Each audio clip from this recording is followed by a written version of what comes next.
Hey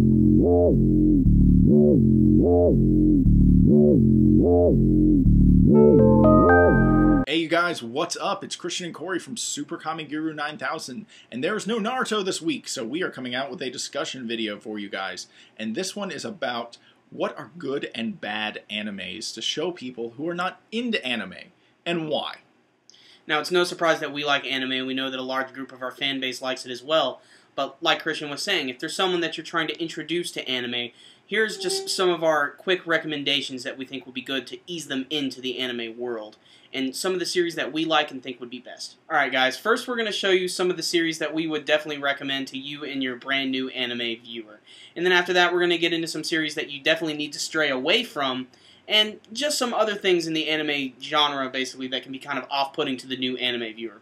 The first series that we want to recommend is Cowboy Bebop, and this is the entire box set right here. And the reason we want to recommend this series is because, one, it's a relatively easy series to get into. It's only 26 episodes long, but the main reason is because it's got really, really good animation, the characters are really, really great and involved, but since it's only 26 episodes, it doesn't, fall into a structured story arc. It actually kind of goes off on its own a lot of the time. A lot of the episodes are self-contained stories, and even if you miss a few, you're not going to be completely lost. And that's not to say there aren't a few episodes in the series that do follow a two-parter format, but they're very few and far between, so this would be a great way to get them into it. But also because it's a very mature storyline, and, it doesn't downplay anything. It's a great series, and it's the perfect balance of action, adventure, comedy, and character development. Yeah, and like Cory was saying, each episode is almost its own story. There's actually only like 4 or 5 true main arc episodes. So showing someone just a random episode of this is fine because they're going to get a whole story right there. Wham bam, one episode. So the next one we have is a huge surprise. We never talk about this series at all. Berserk. Okay, so this one is a little bloody. There is a little bit of nudity and there is a little bit of like pretty graphic violence in this series. But this is a good one. If someone likes Lord of the Rings, if someone likes sci-fi, there's no reason why they couldn't enjoy this series. Because, yeah, it's a little more adult-themed, but it tells a story so well. And anyone that can appreciate a good story could obviously appreciate this anime. And we talked about Berserk before having sort of a mature and heavy tone. Like you were saying, Lord of the Rings, some, even the old Conan movies from, like, the 80s, maybe even the new Conan movie. It's got kind of that old school fantasy feel to it that I think a lot of people could, they'll be able to ease into it a little bit more, and it's a little more grounded in realism, especially the anime series. So that'd definitely be a great recommendation if they want something with a really mature storyline with great production value. Berserk, people. So now that we've had swordsmen and we've had space bounty hunters, we need some giant robots, because that's what really anime is all about. And giant robots you know fighting. me, I'm the Gundam guy, so I'm going to recommend Gundam Double O. And the reason I'm going to recommend Gundam Double O over some of the other Gundam series is one crucial reason. It's a lot shorter, it's a little more self-contained, the animation is incredibly good, the characters are very relatable and have a more modern twang to them than some of the other ones, and frankly, it's just a really great looking series. And it has a lot of themes that actually are very present in some of the things that are going on in the world today. Our next series we have to recommend is a good one for the starting anime fan. Has to be the only shonen that we are talking about, and that is Fullmetal Alchemist Brotherhood. Right here, Cory's Blu-ray collection. Look at that, props on that. Honestly, this series is just great. The animation is top-notch. Well, first of all, watching it in Blu-ray takes it to a whole nother level. And watching it on Cory's like, what is that, a 52-inch plasma you got up there? That's the way to watch this series on Blu-ray. And it's just great. The story's really good. Everyone knows about Fullmetal Alchemist, and you can relate to these characters so much more. They're very real. Like, I always felt like watching the two main characters that they were very relatable and very interesting to watch, and they weren't these superhuman, badasses just walking around taking names and kicking ass. Yeah, they do take names and kick ass, but they're still so relatable that they don't seem like superheroes like Goku or Naruto. And another really good reason that Fullmetal Alchemist Brotherhood is just a great recommendation for the new anime viewer is because, one, you do want to introduce shonen series. We love them a lot, and they're really fun to watch, and their action, it's great. But Fullmetal Alchemist Brotherhood is only 64 episodes long, so it's not a very huge series to get through. Like it's when not you a commitment like a Naruto or a One Piece. Exactly. If you start one of those series, you're going to be on it for a long time. But with Fullmetal Alchemist Brotherhood, especially because it really cuts the fat on the filler, it just gets right to the story. And like Christian was saying, there's a lot of relatable characters. And compared to other shonen anime series, it actually isn't really bogged down in Japanese culture that much. Yes. Really at all. I mean, it does have some anime stereotypes, but otherwise it has a mostly pseudo-European setting, and with some Chinese settings in there as well. So that can make it a little bit more accessible to the viewer as well, and make them feel a little bit more comfortable. I mean, it's just one of the best shonen series you can show to anyone. And again, it's 64 episodes, so you'll get right through it. And trust me, when you're watching Fullmetal Alchemist Brotherhood, once you watch one episode, your first thought is, I gotta watch the next. When Cory told me it was 64, I was sitting there and I was like, I thought that was only 30. But it's just because I power watched through it so fast, I didn't even realize how many episodes I was watching. And the animation's really, really, really, really good. So we can't drive that point home anymore. I mean, it's just, like you said, especially on Blu-ray, just watching it in 1080p is just the way to go. Oh, it's incredible. And, if you want to watch that now, by the way, if you're a new anime fan watching this, check it out on Adult Swim. They're still showing it every Saturday on Adult Swim on Cartoon Network, so it's one of their highest rated shows, so check it out. And this is our last final good recommendation for the new anime viewer. And I know we already mentioned earlier that we were only going to include one shonen on here, and that was Fullmetal Alchemist Brotherhood. Technically, we're kind of breaking the rules with this one, but it's going to be Death Note. And yes, it is published in Shonen Jump, and it is a Shonen Jump anime, but it's not like a typical shonen series whatsoever. It's actually more of a suspense horror drama type show, and it has a lot of mystery in it as well. And this is the type of thing that I think that American viewers, and particularly those who aren't really new to anime, can really get into. Because when you look at some of the really popular shows on TV nowadays, a lot of them happen to be cop dramas and CSI dramas and things with a lot of things that are very thought-provoking. And that's the thing that's different about Death Note. It isn't about a character who's striving to be the best in the world. It's simply a character who's trying to basically become God. And the way it works is, like I said with Fullmetal Alchemist Brotherhood, it's also kind of the same way. The minute you're done with one episode, you just can't help but want to watch the next one just to see how the story is going to advance and how these characters are going to evolve and change. And, when I was watching this series for the first time, I think I watched it all in one sitting in a matter of like 3 days, just because I had to know what happened next. I mean, just every episode ended on the perfect note, and you can't wait for it. And this is another one that did air on Adult Swim. I don't believe they're airing it now, but you can find the DVDs of it. I do recommend it. This is probably the easiest one of all the choices here to get into, simply due to the fact that, yes, there are some horror and suspense dramas in it, but it's a very realistic series how it's played out, especially in the character design. You're looking at this for the dialogue. You're not looking at this for the big goofy eyes and the ridiculous action that you find in a lot of anime. This is a dialogue fest. This is a story. I mean, there's pretty much little to no action in this series whatsoever. It's pretty much all dialogue, but it's so well written, and it hooks you in completely. So you got to check this one out. It's really, really good. And I can't believe I'm saying this, but if you're a male and you're looking to see a female and trying to get her into anime a little bit, this is a good choice. And the only reason I say that is because typically, from what I've seen, a lot of modern girls today tend to like stuff like Twilight and stuff. I guarantee if they like Twilight, they will eat this crap up. I'm not saying that Death Note and Twilight are in the same realm. Can we repeat that again? Can we repeat that again? We are not saying Death Note is like Twilight. We're just saying there are some themes that may carry over that a female viewer may enjoy this series. Believe it or not, even though this is kind of a morbid and kind of messed up anime, this is a good date anime. It'll really get them into it. Like, honestly, make a girl dinner, watch a few episodes of Death Note. I'm serious. And it's that type of show. It's the closest thing to an American-made show that you'll see in anime form. And again, the animation is incredible. Do you know how many times light has helped get me laid? Okay, now that we've spent some time explaining some good anime and some reasons why it's a good place to start, let's talk about some not-so-good anime in the sense that it's not good for people that do not know about anime. We are not saying this anime sucks by any means. Most of this stuff is some of our favorite stuff. But for someone that doesn't know about anime, it's just a little too much of a culture shock. And we'll also talk about some anime stereotypes, which may be something that someone needs to overcome at some point if they want to become a true anime fan.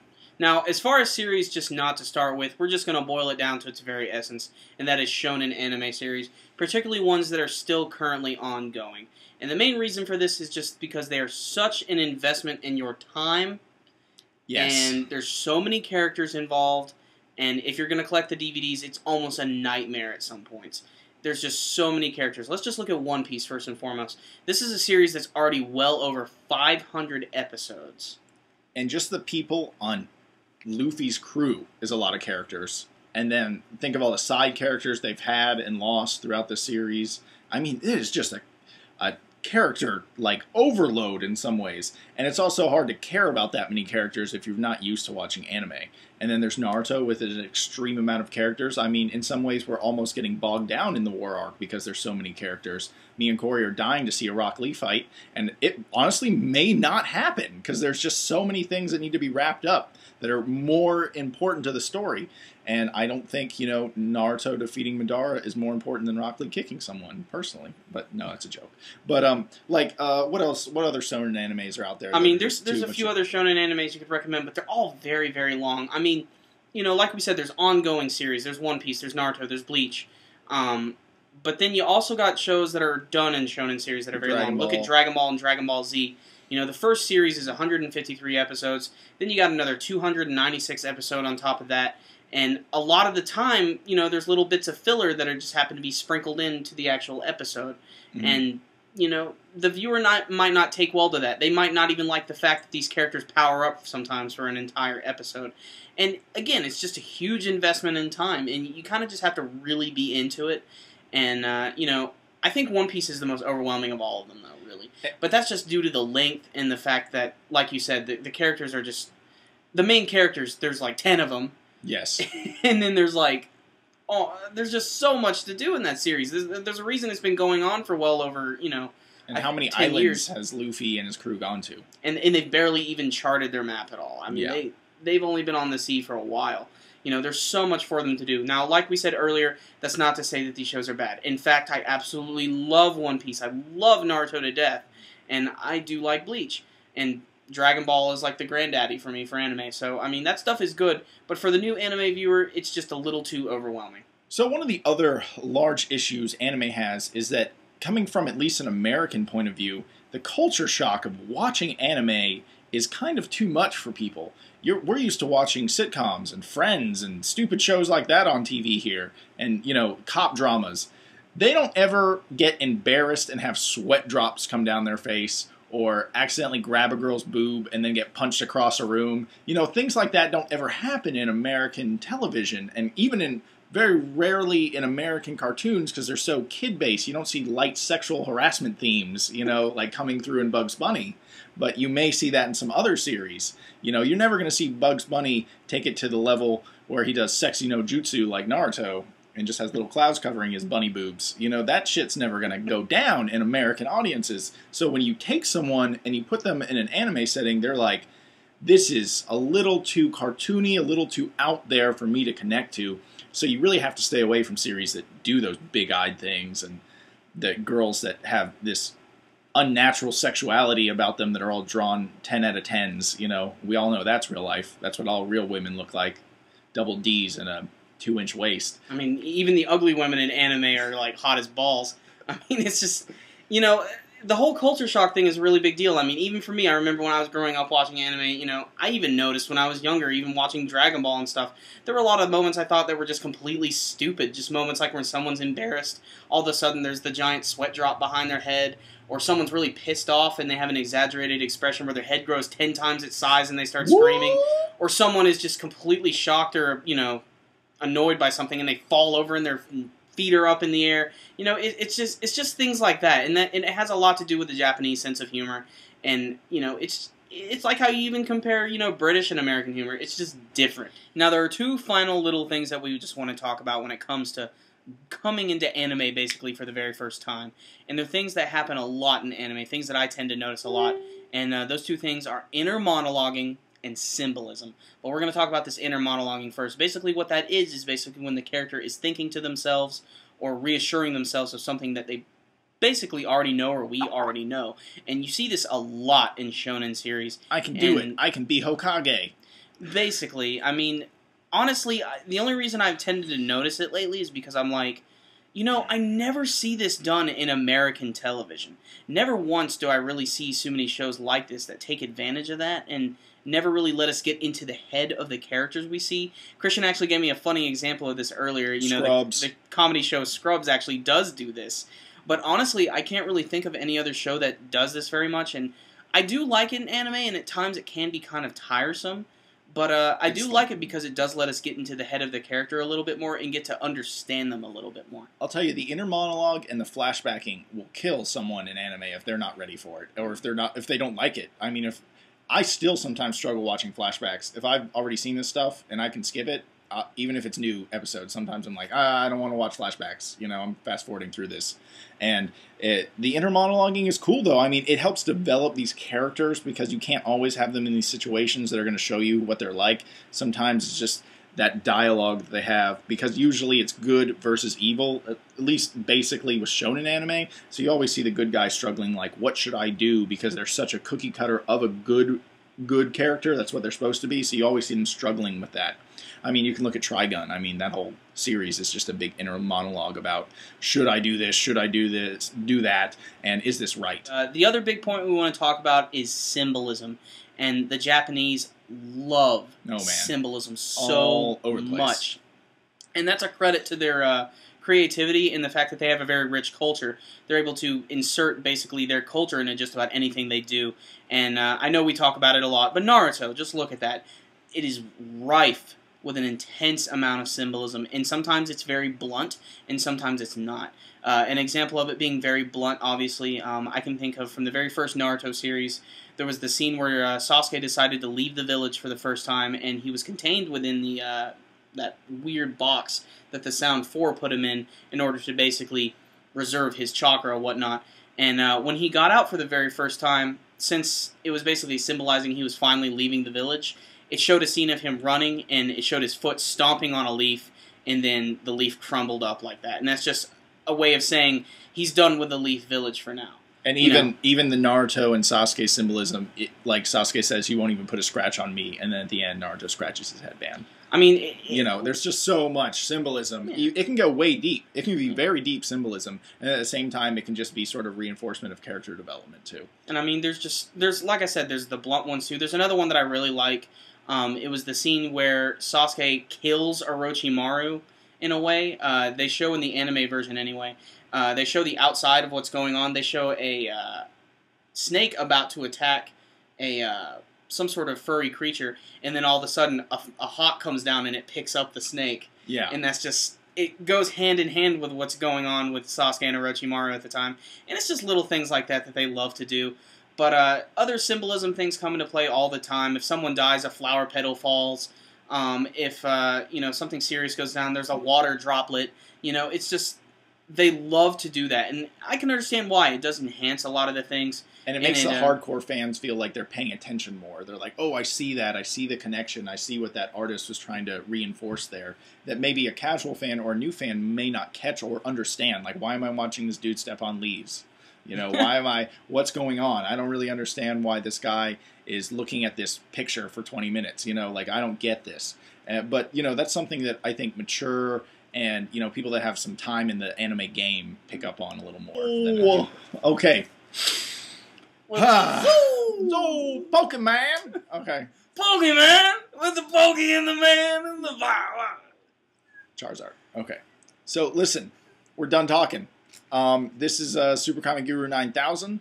If you guys know some anime that would have been better starter anime to get someone, or if you have a story about how you got someone started in anime, let us know with a comment below. Also, if there's some things we need to stay away from when we're trying to integrate our friends into the anime world, let us know too. Also, we can always use a thumbs up on the video, guys. It always helps, and it makes us happy. And believe me, you don't want to see Cory angry. He's actually just a big grumpy bitch, so you don't want... He's about to go bitch mode. Okay, so seriously, you guys, thank you for watching, and we will talk to you later. SuperKamiGuru9000, out.